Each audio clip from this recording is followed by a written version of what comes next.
ನಾನು ಘಟಕ ವ್ಯವಸ್ಥಾಪಕರು ಬದಾಮಿ ಪೂರಿ ತಾನೇ ತಾವು ಒಂದು ಮನವಿ ಕೂಡ ಕೊಟ್ಟಿದ್ರಿ. ಹೆಚ್ಚು ನನಗೆ ದುಡ್ಡು ಇರಲಿಲ್ಲ. ನಾವು ಇದರೊಳಗೆ ಅಲ್ಲಿ LIC ಮತ್ತು SST ಅಷ್ಟೆಲ್ಲದ ಸ್ಟಾಫ್ ಐತಿ, ನಮ್ಮ ಜನ ಗರಿಬಿ ತಗೊಂಡು ಹೋಗೋದು ಹಚ್ಕೊಬಾರ್ದು ಅಂತ ನನಗೆ ಈ ರೀತಿ ತೊಂದರೆ ಆಗಿರೋದು ನನಗೂ ಗೊತ್ತಾಗಿದೆ. ನಾನು ಕೂಡ ಗ್ರಾಮೀಣ ಪ್ರದೇಶದ ಹುಡುಗನಾಗಿರೋದ್ರಿಂದ ನಾಗೇನು ಅಮೇರಿಕದವ ಅಲ್ಲ, ಹರಿಯಾಣದವಲ್ಲ, ನಾನು ಒಂದು ಹಳ್ಳಿ ಹುಡುಗರಿಗೆ ಏನು ಪರಿಸ್ಥಿತಿ ಅನ್ನೋದು ನನಗೆ ಅರ್ವದ. ರಿಕ್ಷಾದಾಗ 10 ರೂಪಾಯಿ ಆಗಿಲ್ಲ, ನಡೆದು ಕಾಲು ನಡಿಗೆ ಎಲ್ಲ ಇರ್ತವೆ.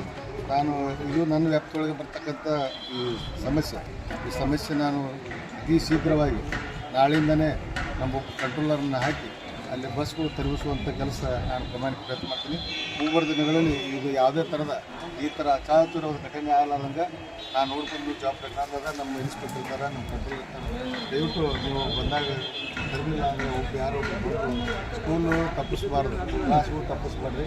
ಒಬ್ರಿಬ್ಬರು ಯಾರೋ ಬಂದು ನನಗೆ ಹೇಳಿದ್ರಂದ್ರೆ ಇದೆಲ್ಲ ಗಾಡಿ ನಂಬೋದು ಯಾವ ಡಿಪೋ ಸಂಬಂಧಪಟ್ಟಿದ್ದು ಅಷ್ಟು ಹೇಳಿದ್ರೆ ಅವ್ರು ತರೋದು ಅವ್ರಿಗೆ ಏನೇನೋ ಮಾಡಬೇಕು, ನಾವು ಕ್ರಮ ಜರುಗಿಸ್ತೀವಿ. ಎಲ್ಲ ಮಾತಲ್ಲ ನಾವು ಯಾವುದೂ ಇದ್ರ ಬಗ್ಗೆ ಜಾಸ್ತಿ ಒತ್ತು ಕೊಡಲಾರ್ದು ನಿಮ್ಮ ಶಿಕ್ಷಣ ಕಡೆಗೆ ಒತ್ತು ಕೊಡಬೇಕು ಹೇಳಿದ್ರು. ಬ್ರದರ್ ಹೇಳಿದ್ರು, ಶಿಕ್ಷಣವು ಒಂದು ದೇಶದ ಅಮೂಲ್ಯವಾದ ಆಸ್ತಿ, ಶಿಕ್ಷಣ ಥರನೇ ನಾವು.